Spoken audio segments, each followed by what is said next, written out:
On today's episode of Let's Talk FGO, we're going to talk to you about Hakunen. It's happening. Also, the Lilim Harlot rerun started. And, not directly related to FGO, but still something we like to talk about, Summer GAMESFEST is happening right now. We just saw the main stage show, so look forward to that. I am one of your hosts, Omega. With me, as always, is Lucky, and we are here to tell you we are not VR games. This podcast is not available to you in VR. Or is it? Can you put podcasts through a VR headset? It's got ears, doesn't it? Inquiring minds want to know. So, with that, I hope everyone is enjoying Fate Grand Order, aka, what is the dog doing? While we here at Studio Omega like to bring you the latest FGO-related news and memes, we will be talking about current and future events for the JP and Ian version of the game. So, anyone not wanting spoilers should be reminded that the Tsukihime remake is coming out this month. This is true. Many of these things are true. Sorry. Had to stop down for a slight shiver there. I think the AC just kicked on. Because it is hot. But I'm sure that will come up later. But yes, we're going in.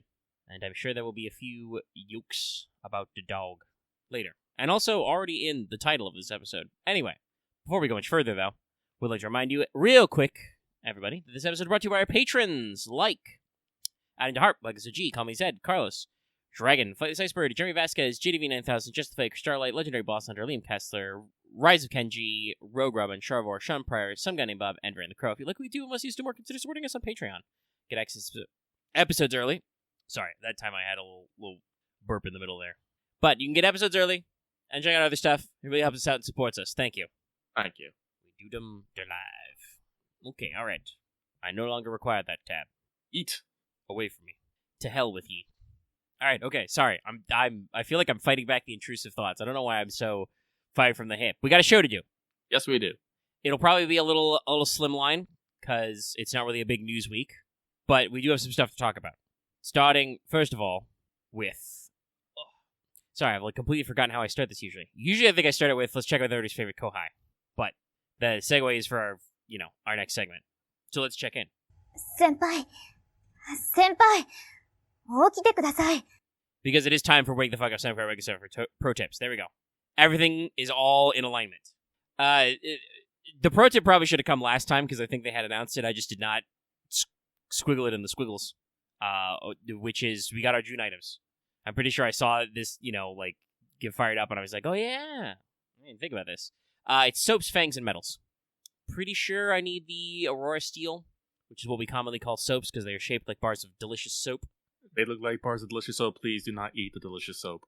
No, we here at Studio Omega would like to remind you, soap is not for eating. Just because it looks tasty, don't actually do it. Don't be a dumbass. But Aurora soaps are very shiny, because they're supposed to be ingots with, the colors of the Aurora in them. Not sure why they're perfectly ovoid then. Anyway, doesn't matter. Fantasy metal. Ooh, shiny. We're gonna real quick hit you with the records from the throne, a regular achievement topic. It's very minimal. I threw a bushel of tickets. I had 11, I think, exactly between the monthly tickets and a couple of other check-ins. I did manage to get at least one copy of every CE, and I did pull surprisingly my first Zhengju. And also, I did get a couple of 4 stars in there. I got NP4 on Lobo and Rhyme, but they're both permanent, so it's not really a world shaker. But no Bakken, still no 5-star action even after all my Charlie rolls. So we're just chilling. Actually, I think when do we have I have a question. When do we have our anniversary again? Our anniversary? It's the panel is going to be July 4th weekend. So when actually is that? Let me cracker jack this open. Okay, the 4th is a Thursday, so it'll be the panel is probably the 5th or 6th, and that'll be when okay, because I want to, I was just thinking about this. I want to throw in another quick pro tip, and we'll probably do this on a more reminder.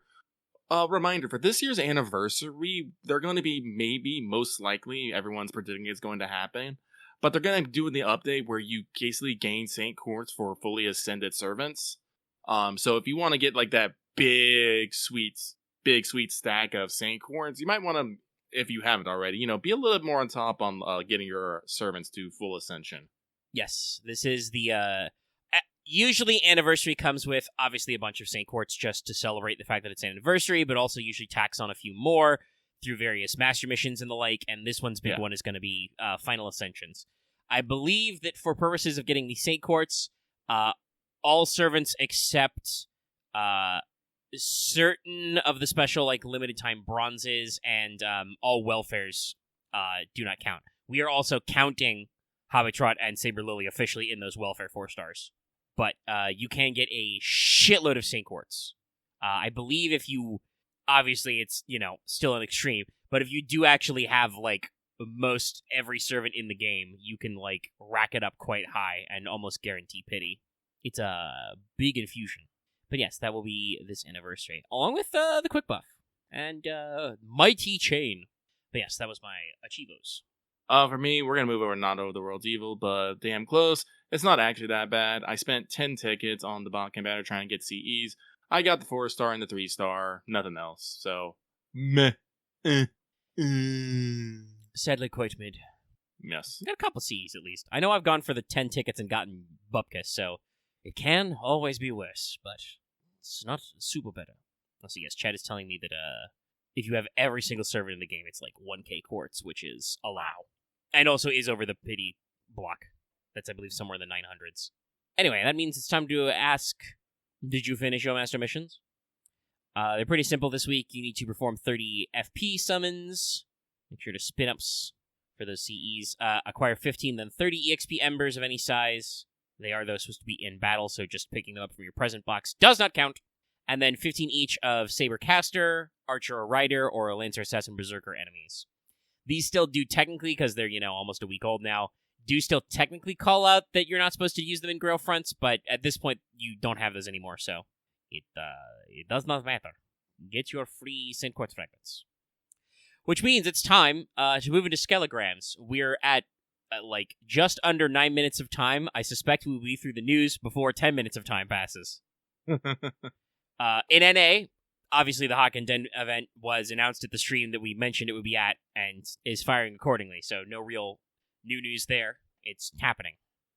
Your start date was the 3rd or 4th in some regions, time zones, and it ends, let's see exactly when it ends.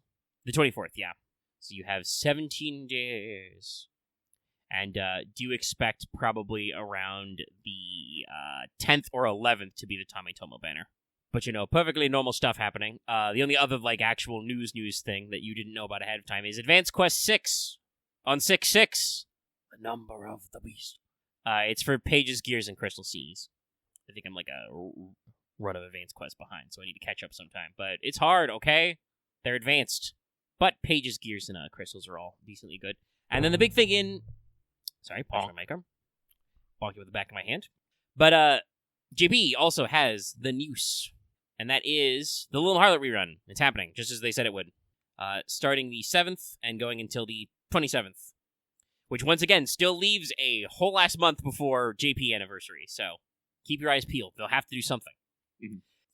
I sadly hate that there are times when I'm we have absolutely no idea what's going on with the JP schedule, where we just have to look at where the events end and are well, they have to do something. Yarp. But that's where we're at right now. And sadly, this will not continue over for us once again, because we will be so scronkled for time. God help us if that event is a brand new event with a new SSR. Don't know where the fuck they're going to stick that for NA in 2 years, but we'll figure it out. But Lilim Harlot rerun, it's gone for, the usual 3 weeks. It's back just like you expected. We have some limited master missions for some Saint Quartz Embers and QP. They've got the login campaign for all those days for the apples. It's all fun and games there. They did once again specify, just like the Summer Adventure rerun, if you've already claimed the Holy Grail, you can get it again, for the rerun. We do have slightly new content in that Satanta's got a rank up. Yep. One of his skills now gives NP on hit. A little bit extra stuff there. And the banner, so far, actually, is just Draco and Lacusta. Obviously a very in-demand banner. It is the rate-up that we all wanted, but it is kind of funny that we did not tack in, a team out in that locale. Maybe they'll bring her up for a follow-up, because they got 3 weeks. What were the OG banners in Lilim Harlot? Because T-Mat was the pre-release. Yes. So I can kind of understand, but also I would really like another T-Mat rerun. I suspect the way they'll do it is that it'll be after that, so we gotta see. FGO Wiki, are you okay? Alright, so... No. Banner, FGO X Arcade Collab Banner 2 was a rotation of Lady Avalon and Foreigner Jacques de Molay. Campaign 3 was a rotate of Hakunen Nightingale, and summon Okay. campaign for...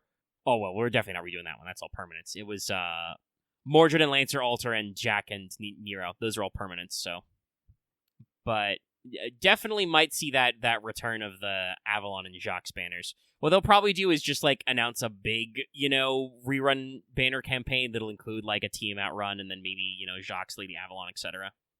But yeah, no. In case you forgot, chat, Lilim Harlot had a shitload of banners. I just listed out 4 that were for the event itself and a pre-release. The current one we have right now was just the exact same as the first summer summon campaign for the collab, Locusta plus Draco. So still, do got some stuff to go forward. Yeah, no, they went ham. It's not surprising that a lot of the events before Lilim Harlot kind of fade from memory, because they're firing on all cylinderinos. And yes, other than, as Lucky also tucked into the intro, a reminder that this is the month that the Tsukihime remake releases officially in English. Just so that we can, in fact, have Archetype Earth at our anniversary and have it make sense. Thanks, mass marketing. Whoa. That is this month. There's not really any other FGO news. We're kind of cruising. If you want to know more about what we think about Hakunen, you'll have to wait until after the mail flip. After the drip and the flip. Or do you think of Mailbag as more like a scoop, Lucky? I don't know. Mailbag is whatever you want it to be. It's non-transient like that. The mail is all in your mind. Picture Mailbag however you like. But let me get a refresh here. Okay, how satisfied are you with creating posts? I'm typing, fucker. Get away from me. So, I don't know if that clap came through. What's the sound wave look like? No. Discord did not catch that clap. Son of a bitch. Anyway, then. Oh, I heard that one. I tried to do it right into the mic. Hopefully it's not too loud. So the first one here comes from... Wait, no, I didn't actually do the distance. I am bamboozled here. So it is time for this week's Let's Talk FGO Mailbag, the non-transient platform where you get to ask us things and we comment accordingly. This week we have 5... Because I think I mentioned this before. Well, probably not on air, but probably here. I did post it earlier. I forgot to tell people. So I'm just all like, well, good job, Lucky. You did great. That was really great. So, this first one comes from Monster Girl Aficionado, who says, Dear Lucky and Omega, no question this week, just sending good vibes. Wah, wah, wah, wah, wah, wah. And wishing you well. Keep up the great work. P.S. I feel your pain, Lucky. It's starting to push into the 90s here. Thankfully, we're not getting that hot. We're just like, we're regular getting into the 70s now, but as a person who thrives in, the 50 to 60 range, not good. You would not be... I mean, it's not that temperature because I live inside an air-conditioned building, but it's almost 10 o'clock at night. My computer is firmly showing the nighttime weather. It says it's 80 degrees outside. Welcome to summer, everybody. I hate it. We got some people talking about the temperature in the 100s. Oof. No. Get that away from me.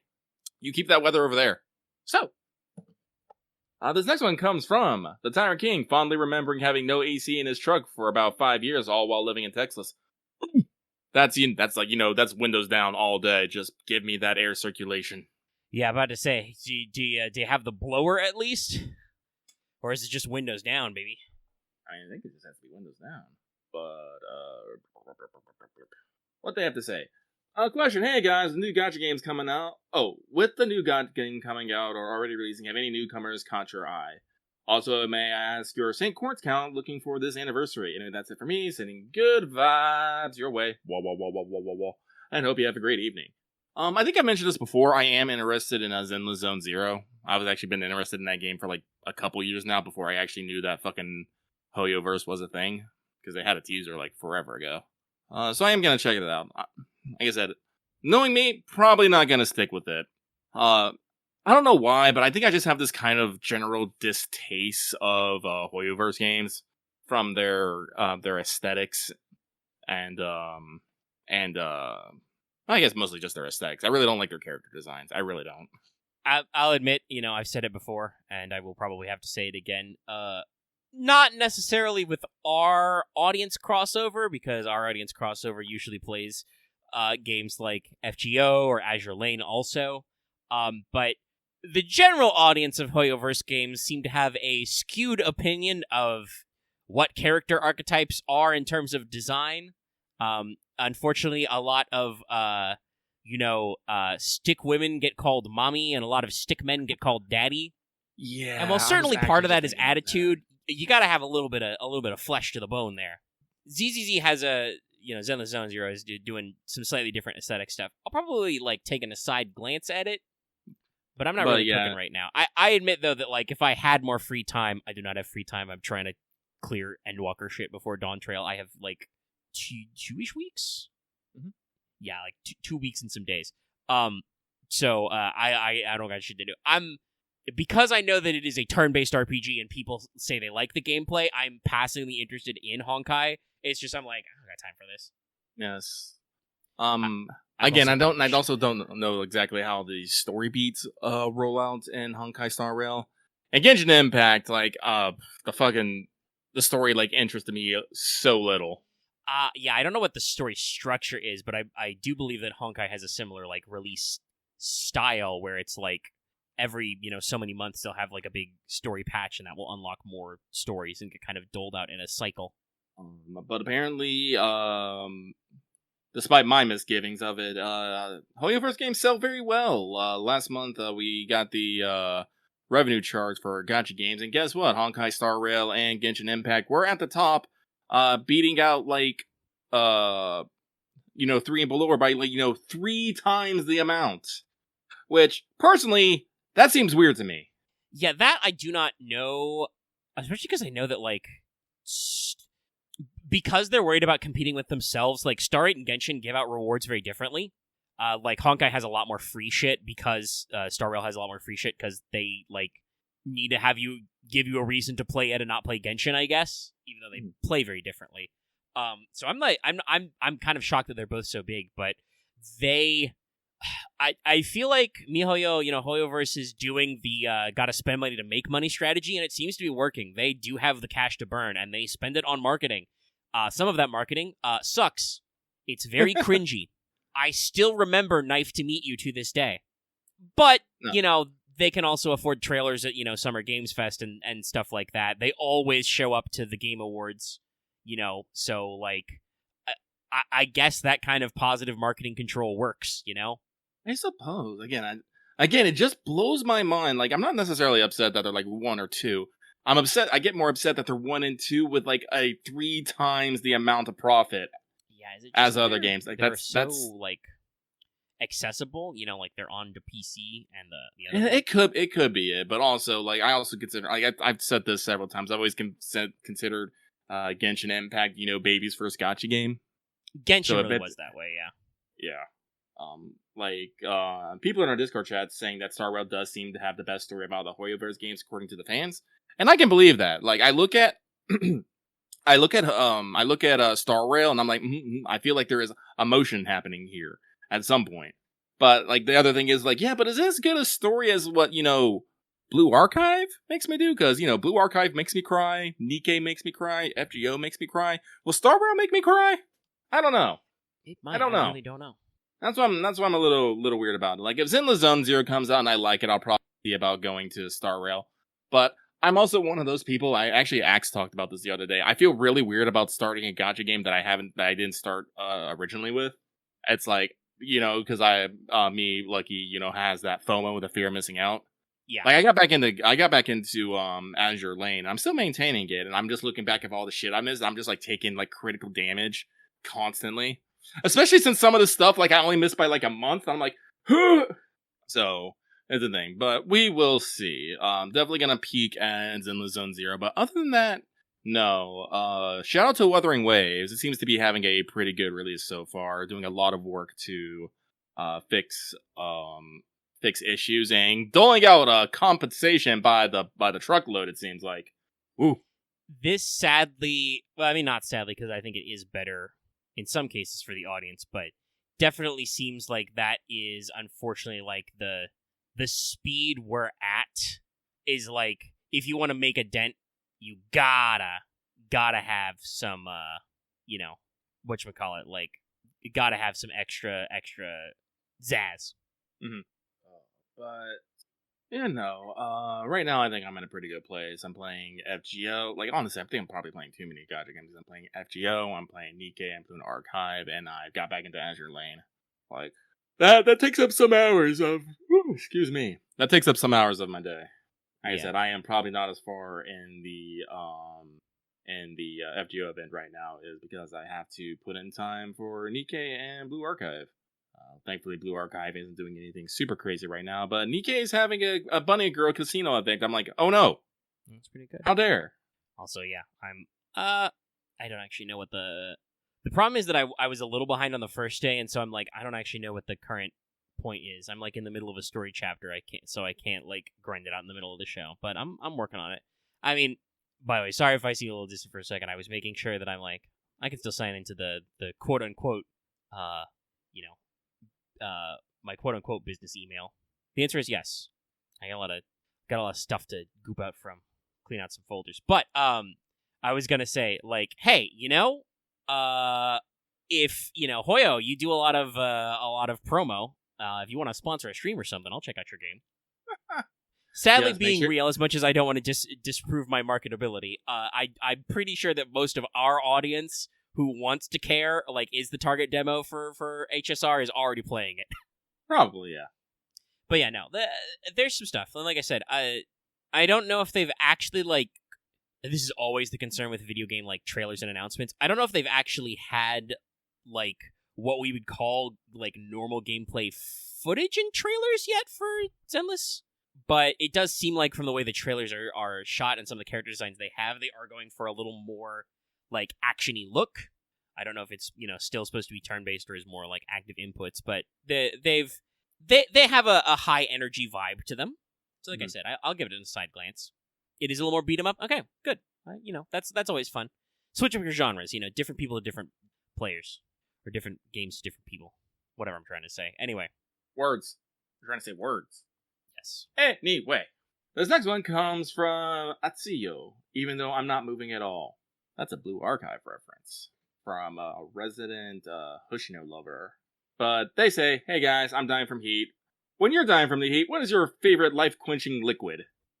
Me? It's very simple. Lemonade. Give me that sweet-ass lemonade. Make it sweet, make it tart, make it more tart than sweet. Well, God, I want some right now. If I want to quench my life, I guess I'd be killing myself in-game. So I'd probably drink something hot. No, but I know what you mean. Water, actually. I've really turned a corner. When I was a kid, I fucking hated plain water. It was plain, it was boring. I still drink a decent amount of flavored water, but mostly I just have a reusable glass water bottle, and when I'm out of the water bottle, I go to the fridge and fill it up with water and drink it until I'm no longer thirsty. I've been drinking a lot more water myself. You gotta mix it up sometimes. And like I said, I'm still, I've mentioned it before, but I'm still such a big on soda because I didn't get it all like extensively as a kid, so I'm not like sick of it now. And I'm like, yeah, no, that still slaps. Dr. Pepper doing good. Overtook Pepsi. Eat your heart out, Pepsi, man. The doctor's in. Listen, I'm still an orange soda kind of guy. I will say I have not been drinking like weird stuff recently.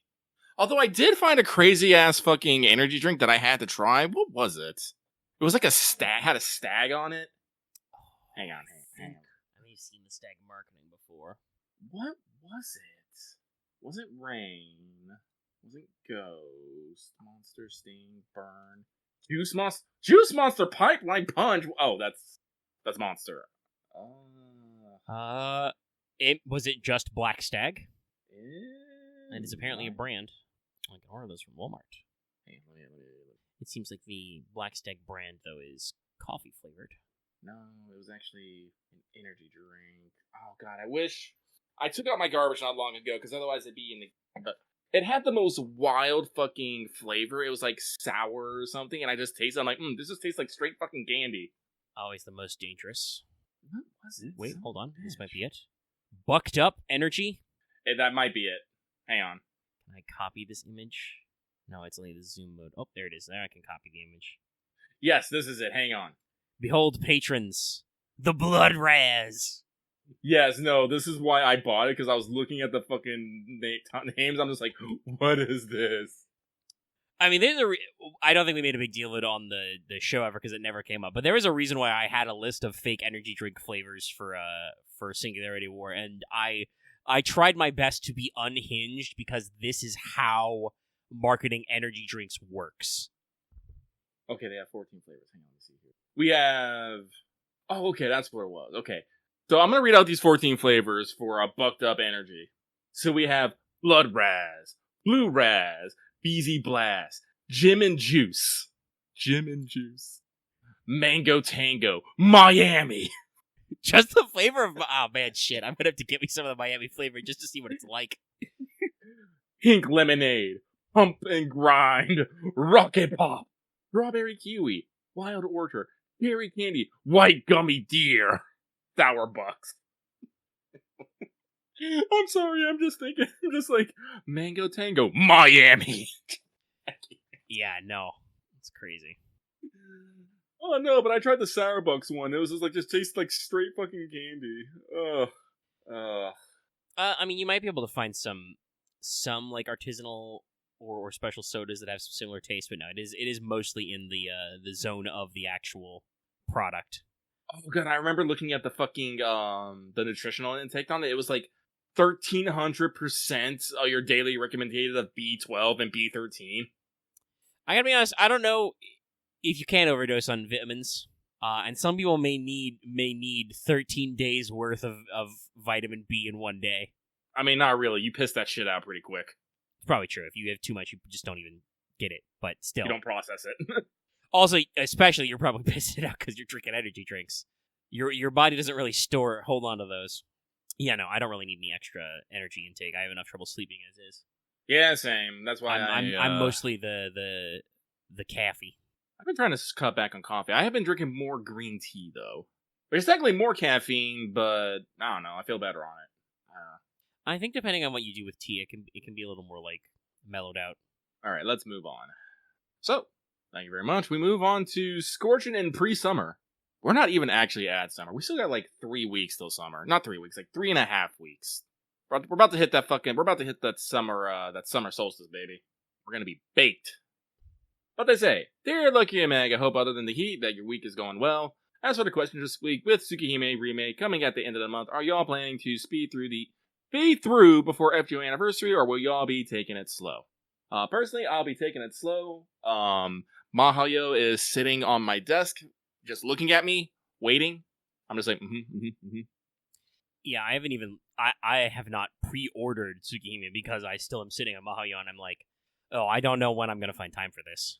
Honestly, in hindsight, now that I think about it, I should have probably got Mahayo on the Switch, because I do feel like the Switch would probably be better for me to read in bed. Because, like I said, I do like visual novels, but the problem that I have with them is that if I'm on my PS5, I'm going to be tempted to do something on my PS5, and if I'm on my PC, I'm going to be sorely tempted to multitask on my PC.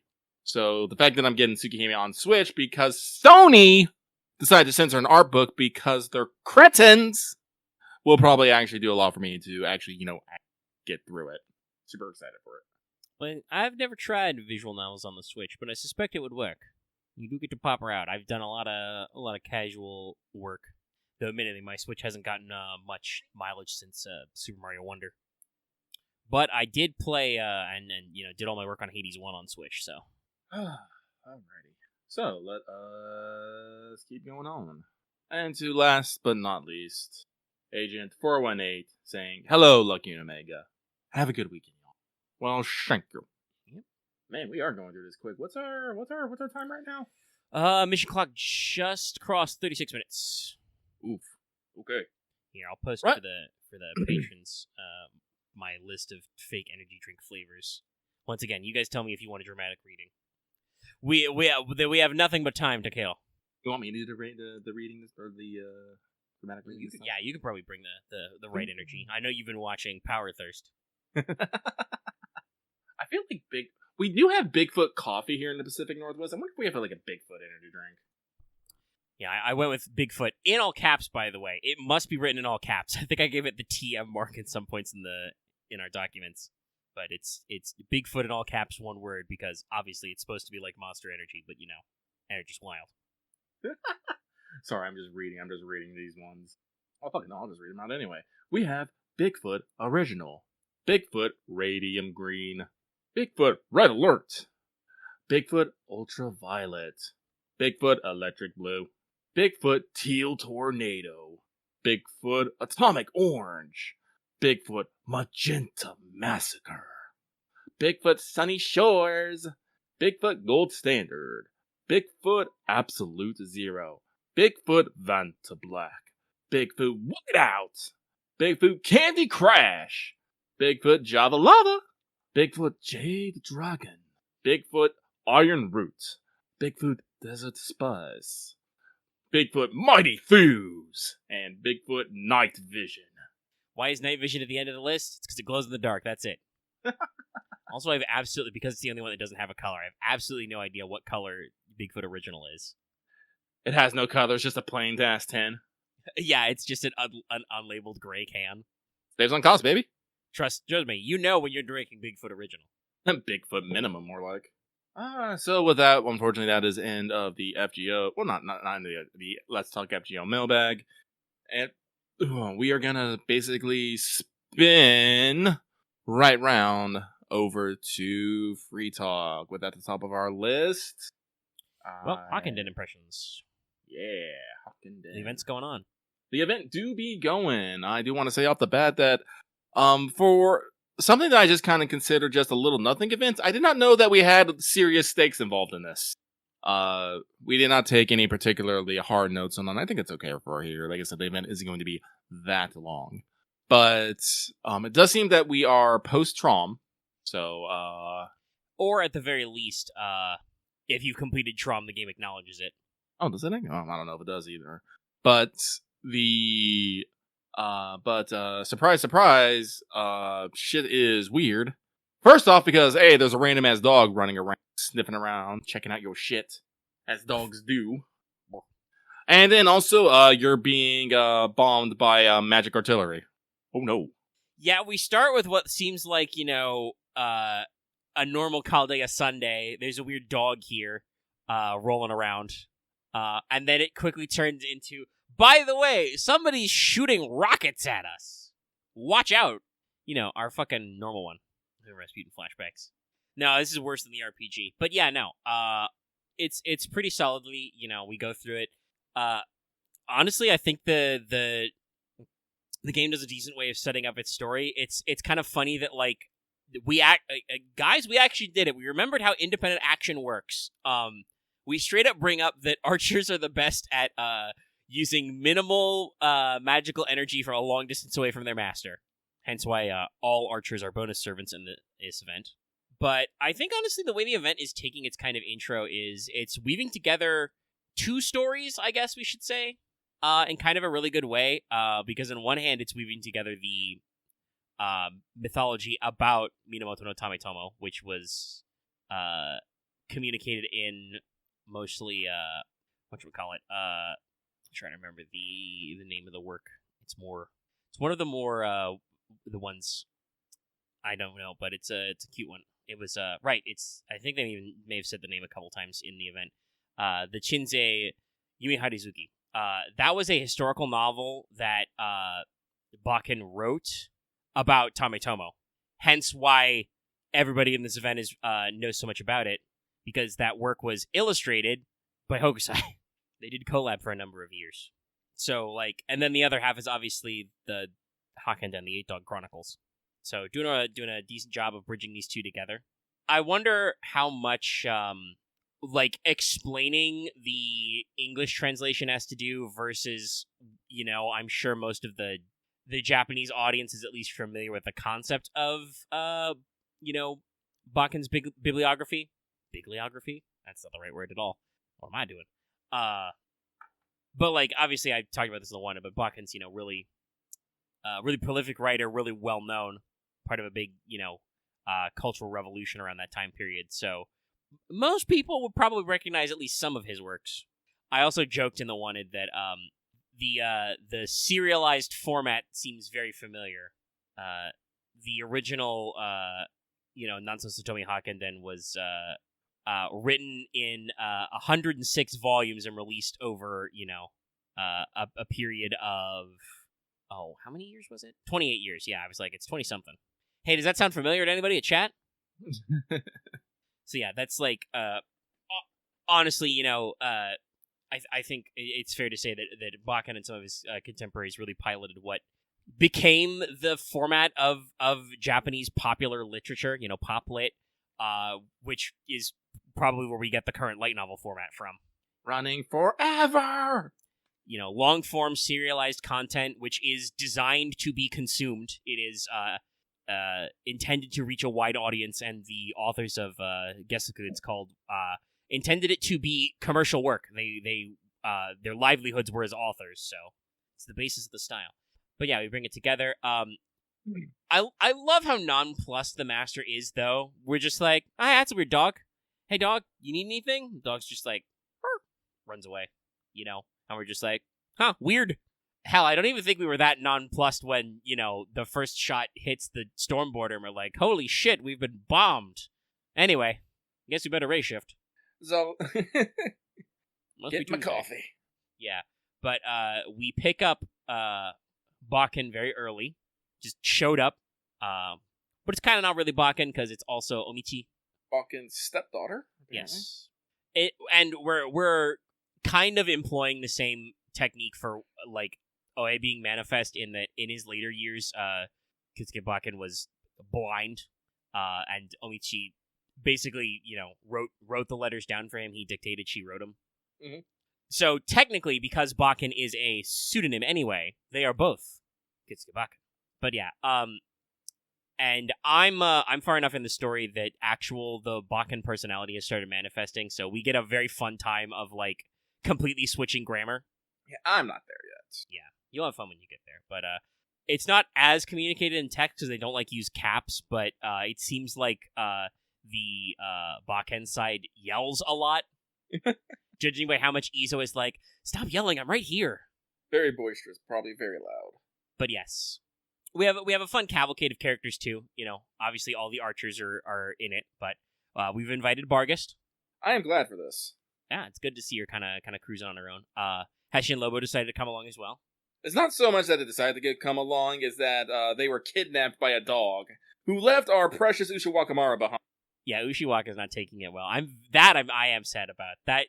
I know we do get Ushi gets a decent amount of coverage, but also it would be very fun to get more. We also get some fucking Kichi Hogan side action in this too.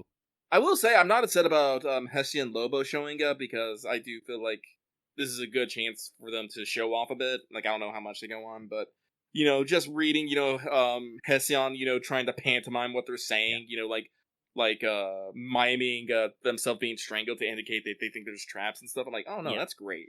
No, this is what and I do believe several characters in this have updated expression sheets. Like I know Hokusai has a whole bunch more expressions that were added in this. I think Lobo or Heshian both have some different expressions as well. So yeah, there's a lot of storytelling going on. But we also get Izo because he is also a doggo at his heart, and that's kind of our crew. I do want to say though, from a gameplay perspective, I am a little upset at the bonus servant list. Like, knowing that we're, specifically dealing with, Genji nonsense, I feel like we could have thrown in all the Genji servants as well, and that probably would have, really, really, broadened out our fucking yeah, I don't setup. know what we're going for. I mean, some of it you unlock more, obviously you get in, and I do believe that the, not the 90++, because I think that's casters, but the level 90, node is, sabers, so, it ultimately works out for farming. But I can tell you, some of these early farming ones have been tough. It's been hard to farm in a reasonable time frame because I have no bonus servants. No Bakken appeared, so can't do that. There's no casters that are on the list, so you're just schmoovin'. And also, while Hokusai is on the bonus list, you mostly use her against berserkers to have dogshit NP refund. Even with double Castoria, I can't guarantee loops.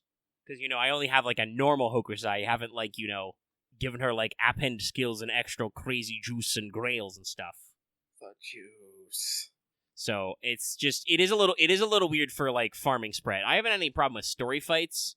Especially because I think it's very interesting how they kind of have, 2 lines, no weighting to the story. Mhm. Like, FGO doesn't usually do that, so you've got basically, like, your archers are literally being loaded up in Spirit Origin missiles and, like, shot out, like, point defense to block the enemy shots and hold them back, while the Master is ray-shifted to a singularity to actually, like, deal with the threat, you know? Again, So, I do neat. like the duality of it. Yeah. And we do get to see some interesting character combos, like, you know, obviously, you know, you got to see, like, I think the first one was, like, Super Orion, Orion. Atlante, and Chiron, like, hanging out, and then Atlante and Chiron, you know, kind of take point after Orion goes on ahead. There's another one where, like, you get, like, Arjuna and Tora Tota for a little bit, so, like, and there's many more in the pipeline, so, like, that's really cool to, like, see all the archers hanging out together. But yeah, the actual farming has been a little tedious, because it's just, like, look, y'all, I get it. I get what we're going for, but yeah, I think you're right, Lucky. Would it have killed them to put Raiko in this list? Well, there's like a lot of, like, if you just want to be like strictly Genji, there's a lot, because there's Kentoki, there's Suna, there's you know, Raiko, Hell, Uchimaka. fucking, I know she doesn't get sent with us, but Ushi and Kichi Hogan are in the event. Why can't they be bonus servants? Give me a second rider. Also, please give me that assassin. I'll take another AoE unit. So yeah, that's a little limiting. I will say, though, just in general, though, the writing seems very, I know, I want to use these phrases, bright and fresh. Like, it's the stakes are, like, very high all of a sudden, but also, like, I don't know, it just seems like we got a lot of character stuff firing all cylinders as well. Mhm. And I think the Hakunen is entering, like, another that zone where just, like, I feel like before we get to Anniversary and, Summer, like, I feel like almost every freaking event is, like, blocked out of my collective memory. Like, because I don't remember people at the time talking about hardly any of these events, right? Well, I remember them talking about Tametomo in here, because this is where, like, he actually becomes summonable, and we're all like, oh shit, check out that mecha bro. It's true. He does have a cool design. And a lot Yeah, of people were worried Tametomo would take off the armor and become a hot chick. Don't worry, that will happen later. Yes. But yeah, no. Like, I think people were generally disposed to, like, the banner servants for the most part, but yeah, it definitely seems like there wasn't necessarily a lot of hype being communicated across the ocean about the events. In some cases, that's been, you know, for the better. Sea Monster Crisis, honestly, was pretty good. Very pleasantly surprised by that. Better than expected. Yeah. I don't think people really had, like, objections to Trom. I just feel like Trom necessarily wasn't talked about as much, probably because it ends on a cliffhanger. That's my only real, like, negative note there, but overall that was pretty good. But there have also been some events that I don't remember generating much hype that were just, like, okay, like the manga collab. Not the worst event of all time, which, again, people tried to, like, well, not really reverse preface, but, like, people really tried to talk that one down, talk that one low, like, right before it started in our Discord, and so, like, that immediately puts me in the mindset of, like, well, it's not going to be the worst event ever. I played OG Saber Wars. You want to talk about a bonus list? That one was really not good. Didn't have shit. I think it was literally just all sabers and MHX. I mean, I'm gonna be real, we're not that much better here. This one's not that much better. You have a couple options from, like, the banner servants, and they got a few in some of the slots.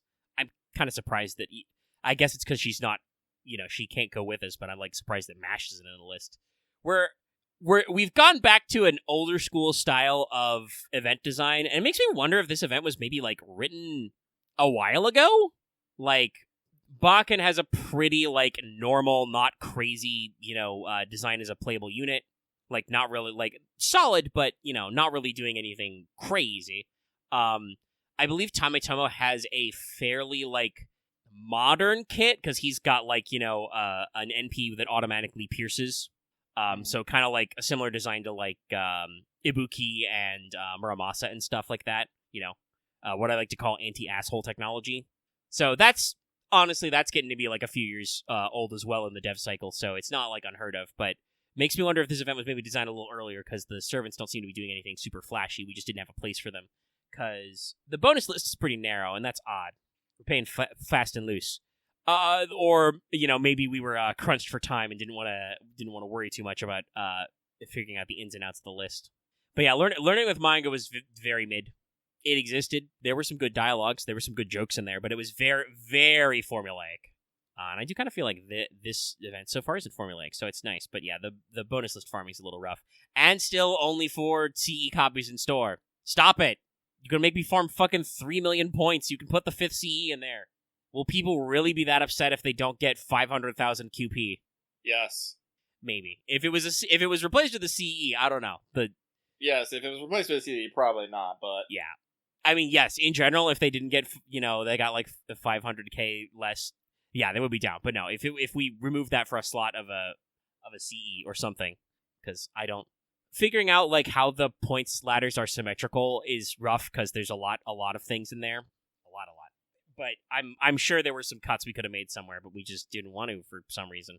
Do people in JP not, like, are they not upset by the fact that they have to RNG farm a CE? I don't know. But yeah, no, in general, I'm liking this event. I'll be kind of interested to see the flip, because we do some talking up of Tometomo in the background, but he's not a super proactive character yet, so hopefully we'll get some more characterization out of him besides calculating shoot man shoot. He's gonna fire his laser. Need to be like that. Also, by the way, Lucky, you're a little soft. Oh, sorry, it's because I am really lean back. All the way back. He's vegging out. I am vegging out. I'm tired. Well, we are just under an hour of that, so that's probably a good time to leave Free Talk. And briefly touch upon the What's Up. I've got a few more things of that to talk about. Just a couple notes from me this weekums. First of all, I don't want to be like, just when I thought I was out, they pulled me back in. But definitely, Helldivers is making a strong attempt at trying to get our group especially back into the vibe, because they did finally announce their new Warbondo. Mm-hmm. So that'll be is it Venom or Viper Commandos? Starts with the V. I thought it was Viper. I think it is Viper. But yeah, new Warbond, and they have accompanied it with some like announcements and statements. So, they're kind of shaking up what they're doing in the Warbonds, which I think is good. Yes. I think there's only like 2 primaries and 2 armor sets. Actually, it might not even be 2 primaries. It might be like one primary, 1 secondary, 1 throwable. But they are like changing up how they're doing it. They're only doing like a couple sets of armor, both of which I believe are supposed to have a new perk, something physique related. So I think it's like increased melee damage and like not the exact same as the muscle boost like booster, but a similar effect where you like get less slowdown or something. I forget how they exactly phrased it. But they're offering, your usual bevy of funny new weapons, like a carbine version of the primary rifle, a triple-barreled sawed-off shotgun secondary, throwable knife, so special dumb. throwable. That seems very funny. And obviously it is, much like the last one was, Windsor-themed, this one is jungle-themed. Listen, that throwable enough better be able to fucking kill a fucking Titan, otherwise I don't understand it. I mean, it probably depends on how it works. Like, if it's like, you don't need to stock up on them per se, but you can like pick them back up. It might be pretty good. It's probably not good for killing Titans, but I don't think any of the grenades really are, because they made Bile Titans sadly immune to being stun grenaded. Like, I'm just gonna get, like, what am I gonna do? Throw my throwing knife at a single bug when I have like 12 of them bearing down on me? This sounds like a great fucking plan. I assume the idea, because they've done a wide variety of things, and one of the previous couple Warbonds had, the grenade pistol in it. So it sounds like they're kind of switching it up. So like you can, if I would guess, it can be something like maybe you can use your throwable slot like your secondary, especially if you can get your knife back. Which, like I said, I hope you can get your knife back. That, or you better be carrying a lot of knives. And then use, your grenade pistol secondary like you would a throwable grenade. You could probably do some mixing and matching. We'll have to see what the numbers are like. It is I think weird, but it's very thematic. Who doesn't want their jungle knife? Yeah. But also they're adding some other interesting new stuff. They're gonna they're saying they're opening up a new area for vehicle customization. And they're gonna kick that off with new what they're calling patterns, basically camo skins that you can get. So you can get a jungle themed pelican or exosuit. That seems pretty rad. I'm not gonna lie. Also, in addition to victory poses and I think maybe an emote finally. You can also get a new title in the Warbond. You can get the Viper Commando title. Yes. So, like, they said that they're like, basically they're listening to feedback. They're going to slow down the rate at which Warbonds come out. This is a big one for a lot of people. Doing them Yes. one a month required that you were usually pretty on the ball about farming your super credits, and farming your super credits got a lot harder when they fucked up the spawns.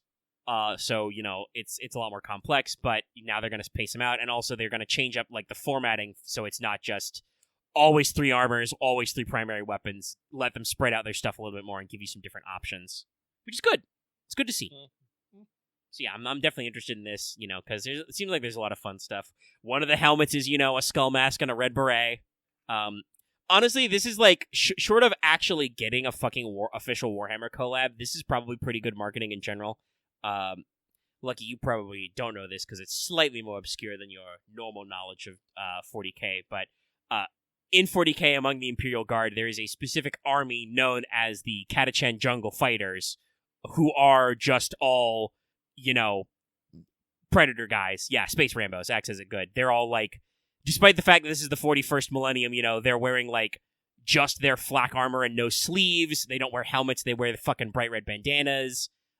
They carry big knives. And they're, because the planet they're from, Catachan, is called a death world because it's so inhospitable. So, like, they're supposed to be like the hardest, jungliest space motherfuckers, and I'm just like, yeah, no, aping their vibe for a war bond is probably within Helldiver 2's, marketing range. That's their target demo. Makes sense. So yeah, it's a good one to have. So like I said, I'm interested, especially because they said when because people asked when the patch would actually be for the Warbond to drop, which I also hope is going to be their next big balance patch, will be this upcoming week. So I'm hopeful for tweaks and fixes. Yes. Fix the spawn rates, then I can probably get back to actually my grind. Yeah. Especially God fix those spawn rates if after turning Meridia into a black hole. Very fun. Great time. The Major Order has once again ratcheted around 2 automatons. I'm pretty sure people were going to clear it because it was like liberate 1 planet, but even when the game was at its hypest and player base was peak, automaton missions were real slow going because those guys still suck ass. They've given us some better tools, but they're so rough at higher difficulties. When a fucking automaton, like bot drop dumps like 4 heavy devastators with their big shieldy bops on you, or can drop like 2 tanks, it's not okay. God help you when they started adding spicy shit like fucking 2 like double gunship towers, or That was fucking bullshit. the infamous when you can airdrop what the dog doing, and the dog spawns more dudes. It's rough and tumble. Bugs can be pretty crazy at higher difficulty, but they still like, I feel like I still have a better grasp on those guys, especially since I did unlock the special shocks booster, and we tried that out like very briefly for a mission, and it seemed effective. It seemed a little helpful. Probably better when we've got the full like 4-man though, for a wide variety of funny boosters. I still think the best booster that's not in the core game is the pilot though. Shaving 20 seconds off extract, real good, y'all. Oh, stratagem jammers? Yeah, those guys are a pain in the ass. They should probably just make it so you can shoot them. We'll see. They got a patch coming. It seems fun. But we also just had the main stage, and also technically content is still ongoing for Summer Games Fest. It's time for not E3. Woo. And so I talked about this. Jeff Keighley posted a poll on Twitter. I don't know if it's doing better now, but like I clicked on it. He was asking like, what do you think the grade for the Summer Game Fest was? The majority was down in like D or lower, and I'm just like, wow, really? Because like to me, watching it, we watched it in the VC. It seemed like a solid B. It was all right. Yeah, I just checked it. It's at 151k votes. D is still at 39.4%. Damn. Yeah, I don't think it deserves that level of clowning. Like, I know...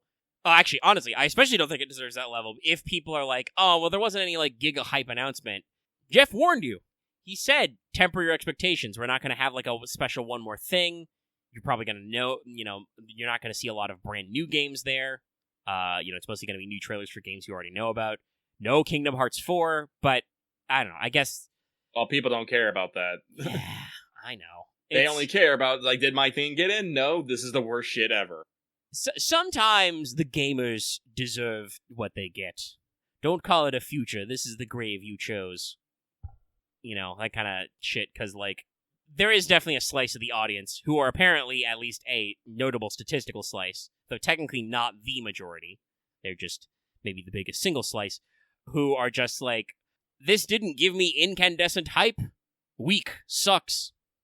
And then, of course, when, this is the thing we've talked about at length about other games, but when games try to deliver them that incandescent marketing hype, and then the actual game comes out and it doesn't, cure cancer, it doesn't bring Jesus back, it doesn't end world hunger, people are like, hey, this game was a lot more hype in the trailers. You demanded it be super hype. But it's part of a slightly vicious cycle, but still, I think we had some good announcements. Probably my most interesting, like, surprise, like, banger announcement was, which I do believe this was brand new, though apparently it was leaked, like, literally hours before the show. I found this out later, but Sid Meier's Civ 7! Yeah, I hope everyone's ready for one more turn. Yeah, Civ 7 coming out. Let me see. We did tease other things, like Monster Hunter Rise. Wild's talking about how they'll have more footage in upcoming events. Star Wars Outlaw talks about they'll have more stuff at, like, the gameplay and stuff at the Ubisoft Connect in a few days. Yeah. But no, honestly, what I feel like this Summer Game Fest was, I seemed like they were really focusing on the indie development. Innersloth came out and talked about how they came up with a new fund for indie developers called Outersloth to help fund games. Bloomhouse is, like, publishing, like, 5 other, like, games from, like, smaller studios. Yeah, which are all horror themed. Yeah, all horror themed. They talked about, like, 10 of the greatest games on Steam, 8 of them being, indie titles and stuff. Which I find hilarious, coming off the fucking Kotaku article talking about how airtime on the show was prices, but, then people came back later saying, like, no, that's actually a normal price. And Jeff Keighley also just, waives that fee for indie games he finds interesting. Yeah, no, because, like, and I think I remember when somebody talked about the price, like, I heard industry people being like, yeah, that might be the list price, but Jeff Keighley wants to build a good show, so he's not, like, asking for that money from some people. But yeah, no, it was very clearly pointed out that Jeff Keighley still has, what do they call it, like, editorial control directly, so sometimes he'll just take a trailer if he thinks it'll be good for the setup, yeah. No, but, like, so, like, I do want to say there was a lot of focus on indie games in here, which I'm usually, like, a little more hit or miss on. Like, usually, like, what Lucky wants big AAA, single-player, RPG experiences. That's generally what I like. Make me go wander around somewhere, let me, get bigger number, do more damage, and make me cry at some point. That's what I want to do. Usually, the indie scene does not necessarily deliver on that. Usually, they generate some sort of side-scrolling, evocative, somber journey with probably an antlered animal companion. We had 2 trailers of that, by the way. We did, though. One of them was more 3D, and it looked like it might have some different depth of field stuff, but Neva is... Oh yeah, no, that was Deer and Boy. 2D. Well, yeah, but yeah, also, yes, that game is literally called Deer and Boy, which is very funny. It is funny. Like, I am interested in Deer and Boy. And the other one, but I can't remember his name to save my life. Neva. And EVA. And the creators of Gris. Yeah. Or Grease? I don't know. But yeah, I mean, they got a few. And, like, technically, your, super big budget RPG trailer was there. Metaphor ReFantazio is... I don't know what's happening in that game. Fantasy. It's like, we have a lot of words and a lot of terms and mech, not mechs, and people, sometimes he has 2 different color eyes, sometimes he doesn't, and sometimes we're machines, sometimes we're fantasy. And so, like, I feel like fucking Atlas has thrown everything that they know and has made them put it into a fucking blender and shat this out. Well, I want to say, I feel shat is a little, maybe a little derogatory. I do want to say, though, I feel like they are really, like, amping up their art style for this. Like, the presentation of this is super high. They've got everything you would expect from, like, the menu designers behind Persona, right? Like, they've got the fucking quirky Persona menus, they've got the really big designs. The general thing I got from that trailer was, your classes or jobs are called archetypes, and you turn into them.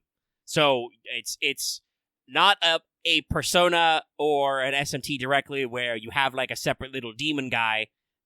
It's more of, you become the demon guy, but it's not a demon, it's a giant robot man who is a sniper, or a bard, or some sort of mage. You can't see it, but Lucky's just when's gesticulating the wildly. actual fucking release date for this? They've got it, right? It's this year, I believe. Yeah, I don't know. I feel like every new IP has this problem where, like, they want to sell you on the game, but also they don't want to just bore you with the equivalent of the game's 2-hour tutorial to explain the world. So I do not have a really good grasp on, like, what the world is supposed to be like of this game. It's by the Persona guys. You turn into giant robots. There's a chick with elf ears who's a redhead. One of your party members is a literal, little mascot animal. That's cool. We'll see what's up. You have, like, a giant land ship. It's a thing. But yes, the art style is, like they're going really intense and grandiose. Well, you should buy the game to play the game. If they don't make games you want to buy, don't support them.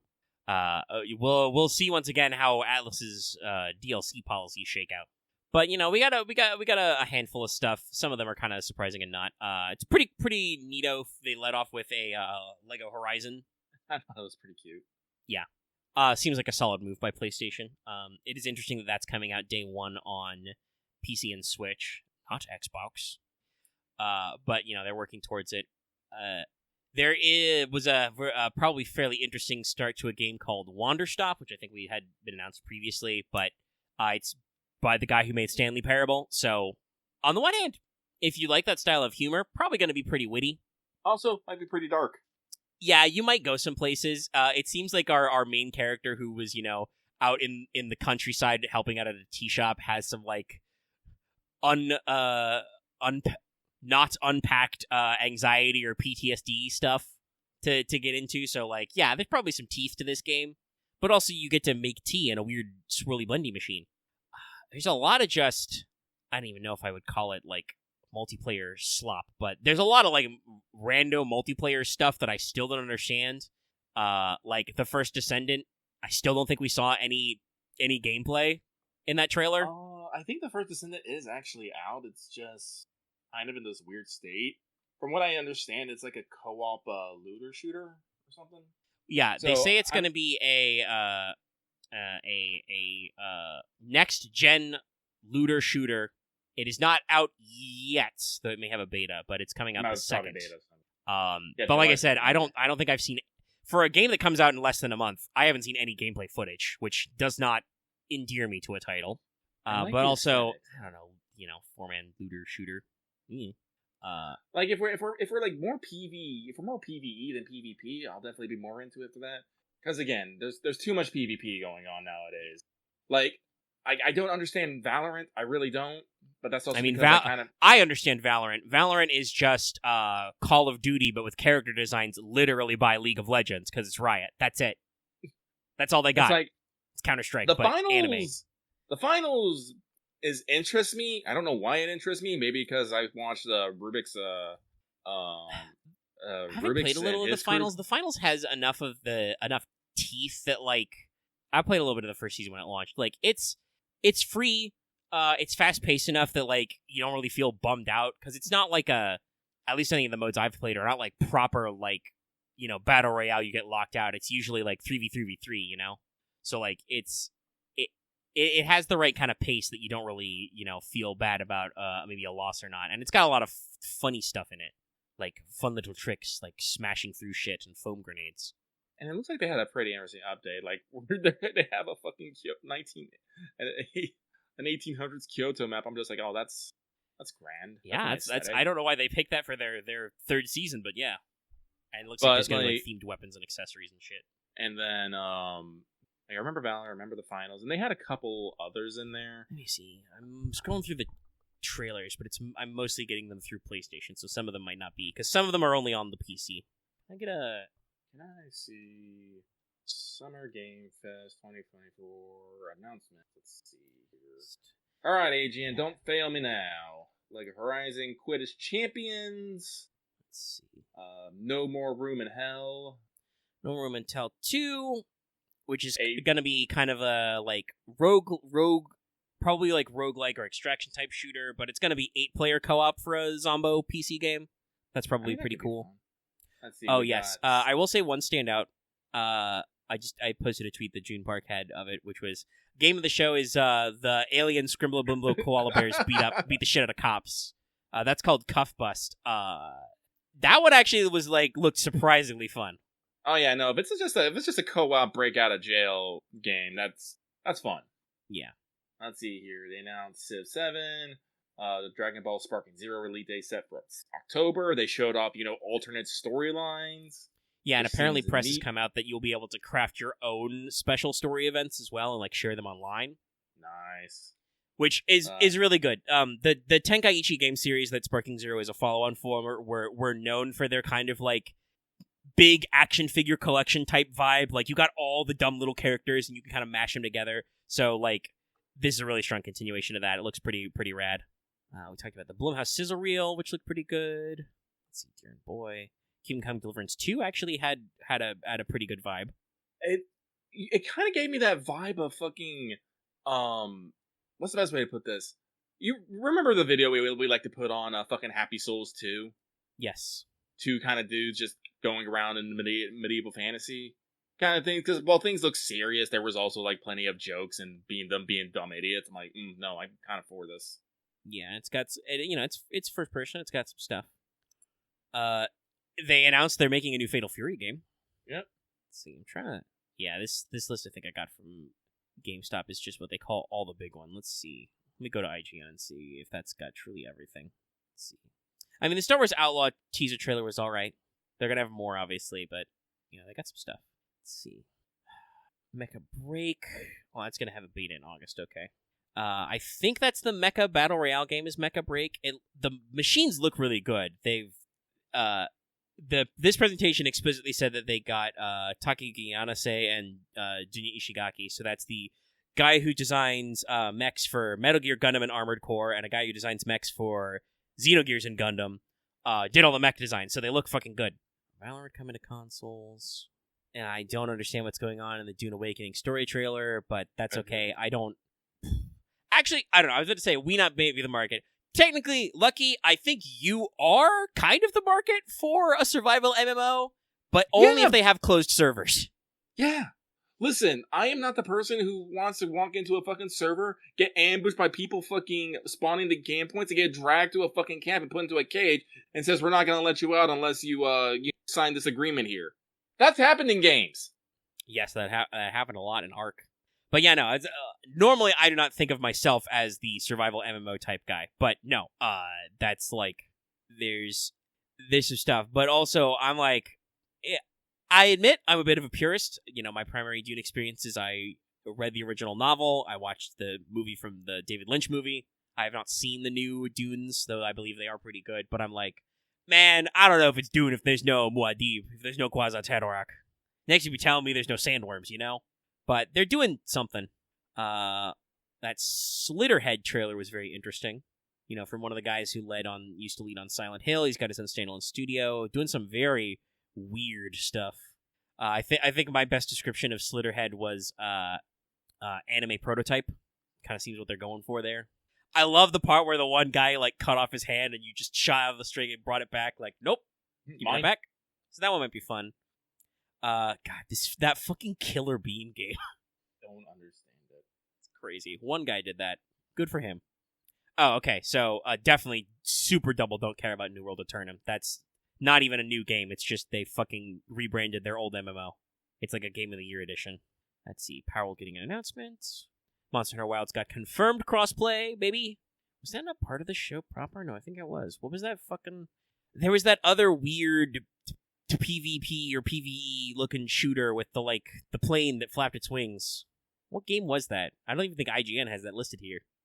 Anyway, I believe you are correct, Lucky, that it seems like it's a hot time for people to try and push new multiplayer games, many of which are PvP. And I'm I don't know, I feel like this is probably the influx of streamer culture and esports culture. I think games want to be that next big hit that, generate buzz and hype and get other people in there. I just feel really weird about it. That is literally Valorant. It's like I said, I've never been I've told this plenty of times. I've never been one for just straight PvP. If I have a friend or two, and we're yeah, let's go do some PvP, I'll be yeah, let's go do it. And whether it's we're on the same team or the opponent team, it's I can have a fun time. But just the mindless hours I know some people put in these games, just make make I can't think of the terms right now, but get their levels, get their special things. I'm just like, I cannot fathom it. I really can't. It is a genre and style that is so completely over my head. It is, even if I jump, I cannot understand. I am not. Well, no, I take that back. I am a very competitive sort. I just do not compete in things that I know I will not win. It's like I can play board games, card games, like all those sort of games. Like, yes, I play and feel like I have a reasonable chance of being adequate at them. But like PvP shooters, no, that favors the young and the, I don't want to say desperate, but the cracked out. Yeah, the cracked. I've definitely played a lot more of the PvP style shooter than you have. I've run some prestige up in my time in Call of Duty Modern Warfare 2 and Titanfall 2 and a couple of other places. It's definitely though a genre that like I feel like the current trends are not what I want as a player.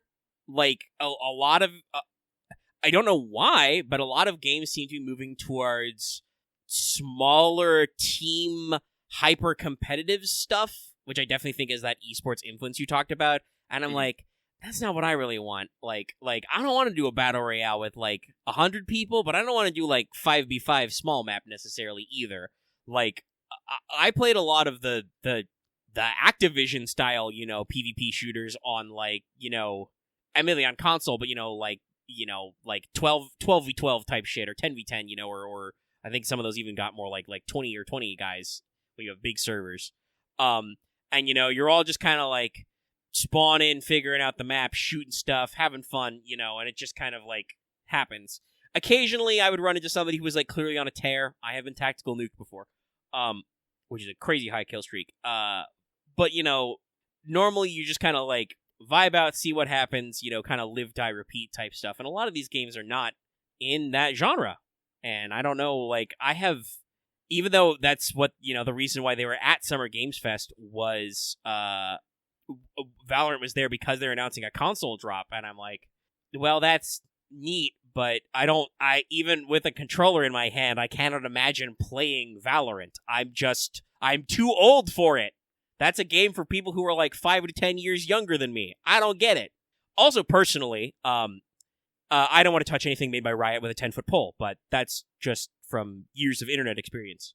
I'm gonna be real. I think the moment that I probably most checked out a PvP game was actually due to Riot. But not like Riot directly, but because of League. Because I used to play League, not anything ranked, because, I value my time. But I would play like a lot of ARAM with friends, and I remember this moment. This is like a flashbulb moment for me, and this. I was playing. I am not a good player. I have never decided to be a good player. I was probably playing Ahri, because I'm lucky. I like Fox Girls. Big surprise. And this other guy is getting on a tear. He gets a fucking quadra kill, and I got the last one on the kill, so I got the last kill on the lane. And this guy on my team starts yelling at me for fucking up their potential pentakill. And I'm just like, bro. It's like, it does not matter. We are trying just to win the game and move on. And they wouldn't shut up. So I literally told him to suck my fucking dick, duck a dick, and go back to ranked or try hard. And just quit the game. And I uninstalled it and never played it again. That's real, my brother in Christ, we are on the same team energy. Yeah. And no, that's, I've never ever played League. I played a little bit of Smite, but, did not really find it super gripping. But like, that's everything I've ever heard about League of Legends, and I'm just like, yeah, nah, not for me. And it's definitely like that attitude, I wouldn't want to get into it. I mean, like, there are games like, I recently, just because it came up for some ungodly reason on my YouTube feed, I rewatched, like, Badger's CSGO video, and I'm like, that seems fun. Also, I'm not gonna click heads, though. I'm not, like, that's the other thing. That's the other thing that I was saying, is like, they were showing off, like, the Valorant thing, and people are just dying at 1 or 2 hits. I'm like, that's not how that works. That's never how that works. It's like, I will, dump a mag into one for 15 seconds, they won't die, and then, I turn a counter, I am exploded. Yeah, like, whether it's lag or like precision, it's one of those things that I think takes a little bit of refinement. Some of it is quote-unquote skill. I think some of it's just getting used to the way the game is. No, it's about putting a fucking dot on your monitor so you know exactly where the crosshair is, even if you fucking. I mean, you don't have. That's the thing. You don't have to put it for those types of games. You don't have to actually put the crosshair on your monitor. The game no, but I've heard those. I've heard those stories. Oh no, that's how people used to do it. But I think actually these days games just give you a static crosshair. That's what we're at. You know, it's kind of like that extra level of focus. But yeah, no, it's not for me. Like, give me something like the Finals, which is a game that, you know, if you want, lets you be a shitter. Like, you know, I can sledgehammer my way through walls and fill holes with foam grenades and hypothetically afford a flamethrower. That's funny. That's, you know, fun to me. Fucking go cowboy mode. But yeah, I feel like there were a decent chunk of multiplayer games, and I'm just like, nah, probably not for me. I do... Oh, shit. I've hit my microphone with my knee, and now it's all loose. Hold on, let me tighten it up. Let me freehand the microphone for a second. Okay, that's tightened up now. I will say at least I am glad, though, that while there were still a inordinately large amount of game trailers or announcements that included the word roguelike or roguelite for no reason, I feel like we're getting closer and closer to the genre of the roguelike having no meaning, if we're not there already. Listen, guys, the roguelike is just people trying to say what used to be old Nintendo hard. I mean, sometimes it is. I think sometimes use it just as a shorthand for, like, well, when the game ends, you gotta restart. Yeah. Do you know what that... You know what that was? That was called, you know, falling in a fucking pit and starting to level over on the NES. Well, level over, but I mean, when you run out of lives, then you reset all the way to 1. Which I think, honestly, is more of a classic arcade thing as well. But no, like, you're not just a roguelike if you have quote-unquote, you know, permadeath. The game ends when the game ends and you gotta reset to 0. Like, usually there's some kind of iteration or, like, randomized options you can pick up or something. Some of these might be that way, some of them are not. They fucking said that, like, the Bean game is gonna be a roguelite, and I'm like, doubt, but anyway. Yes, I want the roguelite is every time you die, you have the game uninstalled and stuff, and you have to reinstall it. Careful, don't tell Yoko Taro. He'll do it. I was pleasantly surprised, though, that as much as there were a couple of obviously trying to go for that more competitive multiplayer, I feel like a lot of these games were announced with co-op, including, you know, a decent number of them, both couch and, you know, online co-op, and I'm like, that's good. I feel like there was a real dearth of co-op games for a while. Like, we really got into, you are either playing online multiplayer 100-man PvP shitters, or you are just playing a single-player narrative game. Co-op's really coming back, and that I'm happy for. I have lots of pleasant memories of co-oping all kinds of dumb games, and I'm glad. But yeah, like I said, I think it was a solid B show. There were plenty of announcements where I was like, eh. But they did have some good-looking trailers, you know. Phantom Blade Zero looked pretty good at the end there. Capcom's got that their other game, Kunitsugami, that's coming out, looking cool. You know, and like you said, they showed off some indies and some smaller titles, which looked funny. Looked rad. We had a trailer for Skate that was very weird. Just letting you know, Skate's still coming. They're doing a physical release of Alan Wake 2, and they're doing an X-Pack, getting you that Night Springs DLC. That's looking pretty good, including you know, they said three you know, playable characters. They're adding some extra stuff. You got the sheriff back. Rose is actually playable for the first time. And also, there's a Jesse Faden episode as well, which is quite interesting, since Control 2 is presumably somewhere in the pipeline. But also, Remedy's supposed to be working on remaking Max Payne 1 and possibly 2, so... yeah. Don't know how that one's going.